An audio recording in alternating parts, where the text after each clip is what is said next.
ഇന്ന് തന്നെ ഡൗൺലോഡ് ചെയ്യൂ. കാണൂ നിങ്ങളുടെ ഫേവറേറ്റ് ഷോസ്. എനിക്ക് പണവും സ്വത്തും കുറവായോണ്ടാണോ പൃഥ്വി എന്നെ അവോയ്ഡ് ചെയ്യുന്നത്? അയ്യോ, അങ്ങനൊന്നും അല്ല മോളെ. നീ വിഷമിക്കാതെ. ഞാൻ പൃഥ്വിയോട് സംസാരിക്കാം. ഇന്ന് അവൻ ചെയ്തതിന് സോറിയും പറയിക്കാം. എന്താ അതുപോരെ? എന്തിന്? CCTV ഫുട്ടേജ് ഡീറ്റെയിൽ ആയിട്ട് ചെക്ക് ചെയ്യണമെന്ന് അഖിലും പറയുന്നത്. എന്നാ നമുക്ക് ഈ ഹാർഡ് ഡിസ്ക് കൊണ്ടുപോവാം. പിന്നീട് തിരിച്ചുകൊണ്ടു കൊടുക്കാം. പിന്നീട് കൊണ്ടുവരാം. Okay sir, thank you.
Hello, എനിക്ക് ഫോട്ടോ എടുക്കാൻ പറ്റിയില്ല.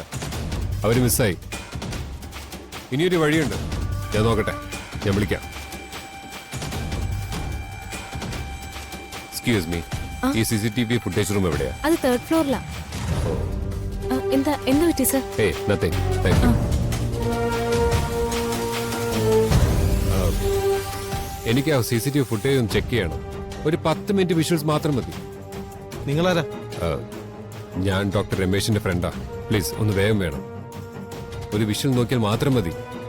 അത്ര അത്യാവശ്യമായതുകൊണ്ടാ. എത്ര ക്യാഷ് വേണമെങ്കിലും ഞാൻ തരാം. അതുകൊണ്ടൊന്നും ഒരു കാര്യമില്ല സർ. ആ പോലീസ് ടീം CCTVയുടെ ഹാർഡ് ഡിസ്ക് എടുത്തോണ്ടാണ് പോയത്. ഇനി ഞാനെങ്ങനെ വിഷ്വൽസ് കാണിക്കാനാ? ശരി എന്നാ.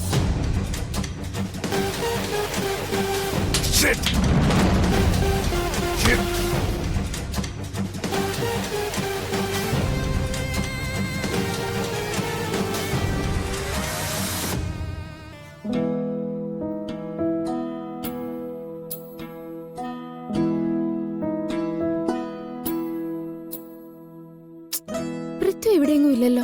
അതെ, കാറും കാണുന്നില്ലല്ലോ. അത് ശരിയാണല്ലോ. ഞാൻ കരുതിയത് പുറത്ത് കാണൂന്നാ. എന്താ പൂർണിമേ, പൃഥ്വിക്ക് എന്തെങ്കിലും പ്രശ്നമുണ്ടോ? എന്റെ മോനെ എന്ത് പ്രശ്നം ഉണ്ടാവാൻ? അല്ല, നിന്ന് നിപ്പില് കാണാതാവുന്നു. എവിടെ എന്താന്നൊരു വിവരവും ഇല്ല. അതുകൊണ്ട് ചോദിച്ചതാ. എന്തെങ്കിലും എമർജൻസി വന്നുകൊണ്ട് പോയതാവും. അല്ലെങ്കിൽ അവൻ പറയാതെ പോവില്ല.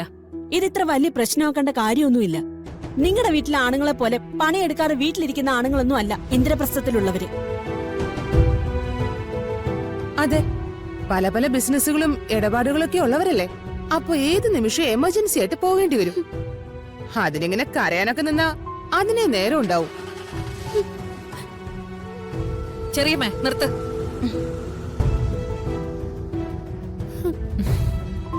വിഷമിക്കാതെ മോളെ, അവൻ ഇപ്പൊ തന്നെ വരും.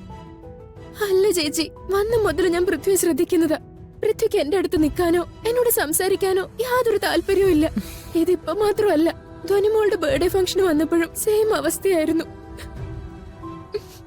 അന്നെന്റെ തോന്നലാവുന്ന കരുതിയ ഞാനൊന്നും മിണ്ടാതിരുന്നെ. അയ്യേ, പക്ഷെ ഇത്രയ്ക്ക് സില്ലിയാണോ? ഇതുപോലുള്ള നിസ്സാര കാര്യങ്ങൾക്കാണോ വിഷമിക്കുന്നത്? ഇത് നിസ്സാര കാര്യമല്ല, എന്റെ ലൈഫിന്റെ കാര്യമല്ലേ. ഇപ്പൊ ഇവിടെ വന്നതുൾപ്പെടെ ഞാൻ ഓരോ കാര്യങ്ങൾ ചെയ്യുന്നതും പൃഥ്വിയോടൊപ്പം ടൈം സ്പെൻഡ് ചെയ്യാലോ എന്ന് കരുതിയ. പക്ഷെ പൃഥ്വിക്ക് അങ്ങനെയൊന്നും ഇല്ല. പൃഥ്വിക്ക് എന്നെ ഇഷ്ടമില്ലെന്ന് എനിക്ക് തോന്നുന്നു. എന്തൊക്കെയാ അഷി വിളിച്ചു പറയുന്നേ? ഞാൻ പറഞ്ഞത് ശരിയല്ലേ? എനിക്ക് വേണ്ടത് പണവും സൗകര്യങ്ങളും ഒന്നുമല്ല. എന്നെ സ്നേഹിക്കുന്ന ഒരു പാർട്ട്ണറിനെയാ. ഇത്രയ്ക്ക് പ്രസംഗിക്കാൻ വേണ്ടി മാത്രം ഇവിടെ ഒന്നും ഉണ്ടായിട്ടില്ല. നിന്നെ കല്യാണം കഴിക്കുന്നു വെച്ച് എന്റെ മോന്റെ ആവശ്യങ്ങൾ നടത്താതിരിക്കാൻ പറ്റൂ? അതെ, വിവാഹത്തിന് മുൻപ് ഇങ്ങനെ നിസ്സാര കാര്യങ്ങൾക്ക് പ്രശ്നം ഉണ്ടാക്കിയ പിന്നീട് എന്താവും സ്ഥിതി? അയ്യോ, അശുമോള് അവളുടെ സങ്കടം കൊണ്ട് പറഞ്ഞതാ. അതെ, ഇവൾക്ക് പൃഥ്വിയെ ഒരുപാട് ഇഷ്ടാ. അതിന്റെ കുഴപ്പമായത്, അല്ലാതെ വേറെ ഒന്നും കരുതണ്ട. പൂർണിമേച്ചി എന്താ ഒന്നും മിണ്ടാത്ത? എനിക്ക് പണവും സ്വത്തും കുറവായോണ്ടാണോ പൃഥ്വി എന്നെ അവോയ്ഡ് ചെയ്യുന്നത്? അയ്യോ, അങ്ങനൊന്നും അല്ല മോളെ. നീ വിഷമിക്കാതെ. ഞാൻ പൃഥ്വിയോട് സംസാരിക്കാം. ഇന്ന് അവൻ ചെയ്തതിന് സോറിയും പറയിക്കാം. എന്താ അതുപോരെ? എന്തിന്? ചെറിയമ്മേ, പ്ലീസ് വേണ്ട. നിങ്ങക്ക് പോകാനുള്ള ടാക്സി ഞാൻ അറേഞ്ച് ചെയ്ത് തരാം.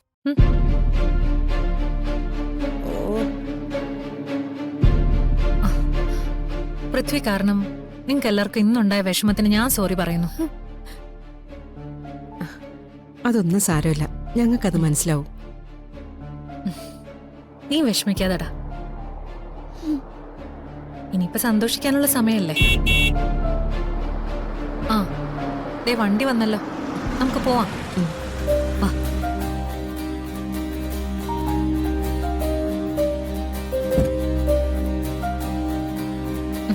കേറാം. ശരി, ഓക്കെ എന്നാ. ഓക്കെ എന്നാ, ശരി. ബൈ ചേച്ചി. ഞാൻ വിളിച്ചോളാം. By.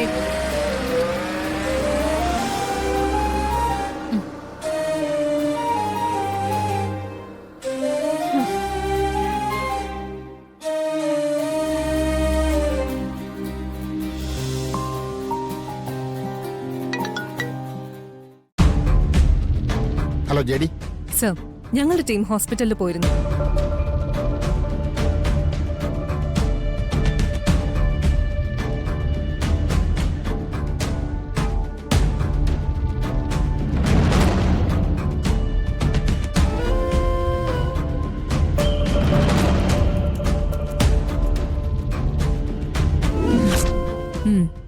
Okay JD. Okay sir.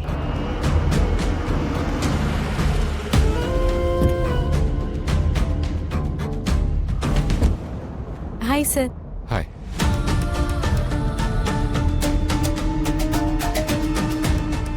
Sir, ആ, എന്തെങ്കിലും മറന്നു വെച്ചോ? ഇല്ല. അവര് പോയല്ലോ സർ.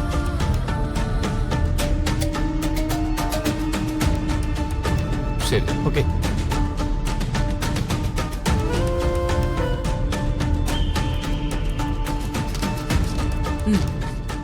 അഖിൽ, ഇത് ഫുള്ള് ചെക്ക് ചെയ്യണം. സംശയം തോന്നുന്നത് എന്ത് കണ്ടാലും അപ്പൊ തന്നെ നോട്ട് ചെയ്യണം. ഓക്കെ.